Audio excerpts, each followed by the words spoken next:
오늘 당신과 함께 하나님을 의지함이란 주제, 이걸 좀 깊이 파고들어 보려 합니다. 네, 살면서 이런저런 어려움들 앞에서 우리가 뭘 붙잡아야 할까 이런 고민들 많이 하잖아요. 그렇죠. 늘 하는 고민이죠.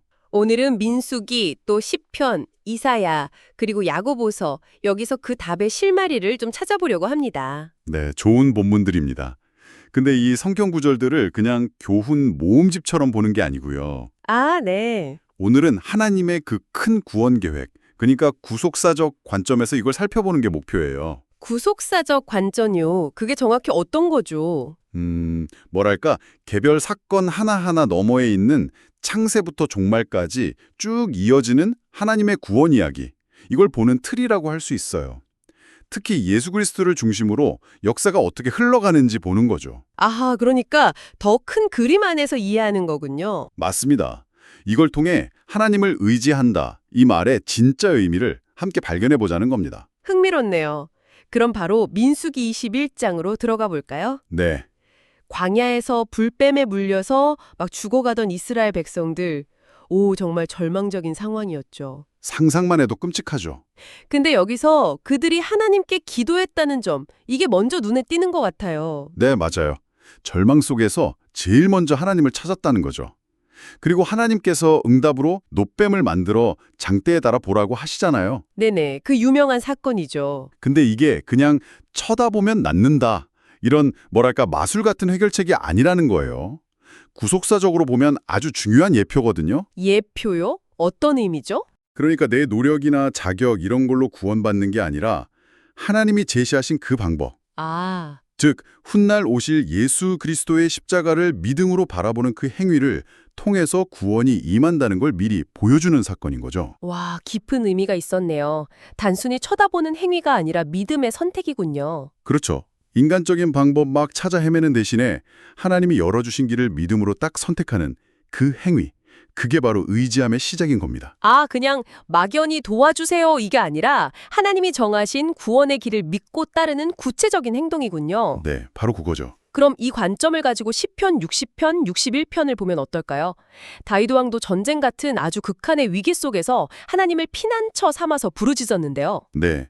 민수기가 공동체의 위기였다면 시편은 좀 더 개인적인 고난 속에서의 부르짖음이죠. 네네. 다윗은 여기서 당장의 위기 극복 이것만 구한 게 아니에요.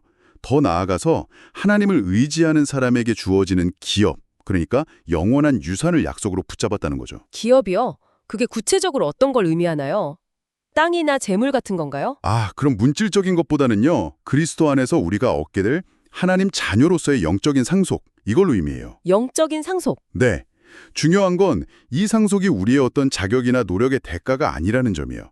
오직 하나님을 신뢰하고 의지할 때 그저 은혜로 주어지는 선물이라는 거죠. 와, 노력의 대가가 아닌 은혜로 주어지는 약속이라. 그럼 아까 민수기의 믿음의 행위랑 다윗의 약속에 대한 신뢰는 어떻게 연결될까요?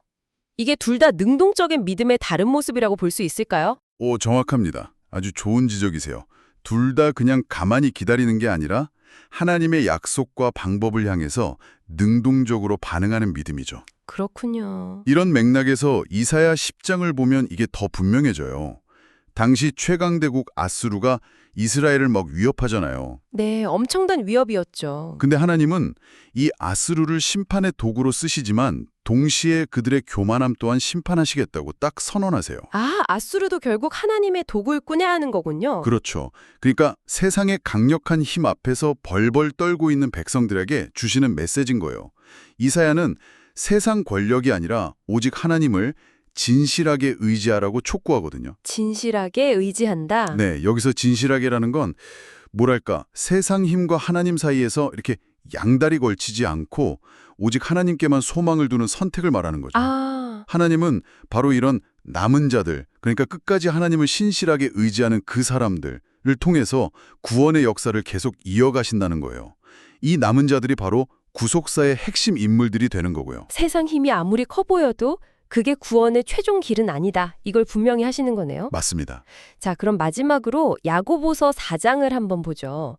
여기서는 관점이 좀 외부의 위협에서 우리 내부 문제로 향하는 것 같아요. 뭐 세상과 벗되는 것이 하나님과 원수되는 거다. 이렇게 강하게 경고하는데요. 네, 야고보는 문제의 근원을 우리 안에서 찾죠. 우리 안에 그 욕심, 교만, 즉 하나님 대신에 자기 자신이나 세상을 의지하려는 그 마음. 이게 바로 하나님과 멀어지는 길이라고 딱 지적하는 거예요. 그런데 여기서 끝나지 않고 아주 놀라운 반전을 제시합니다. 반전이요? 네, 하나님은 교만한 자는 물리치시지만 스스로 낮추고 하나님께 가까이 나아가는 겸손한 자에게는 더욱 큰 은혜를 주신다고 약속하시거든요. 더욱 큰 은혜. 아, 이게 바로 구원의 은혜, 그러니까 구속사랑 연결되는 지점이겠군요. 바로 그겁니다. 예리하시네요. 하나님을 의지한다는 건 결국 세상적인 가치나 내 자신의 교만함에서 돌아서는 거예요.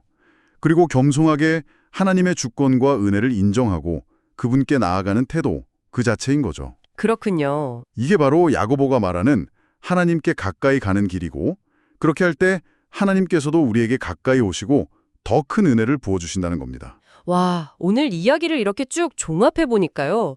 하나님을 의지한다는 게 단순히 힘들 때 잠시 기댈 곳 찾는 그런 소극적인 감정이 아니었네요. 네, 전혀 아니죠. 훨씬 더 깊고 또 능동적인 의미를 담고 있는 것 같습니다. 네, 맞아요. 오늘 살펴본 것처럼 하나님을 의지한다는 건 하나님의 그 전체 구원 계획, 즉 구속사라는 큰 그림을 이해하는 것에서 시작해요. 그리고 그 안에서 예수 그리스도를 통해 주어진 약속과 은혜를 굳게 붙잡는 거죠. 네. 그리고 그 믿음을 바탕으로 실제로 기도하고 또 세상의 유혹 앞에서 하나님을 선택하고 겸손하게 그분의 도우심을 구하는 것. 이게 바로 적극적인 믿음의 여정이라고 할 수 있겠습니다. 적극적인 믿음의 여정, 인상 깊은 표현입니다.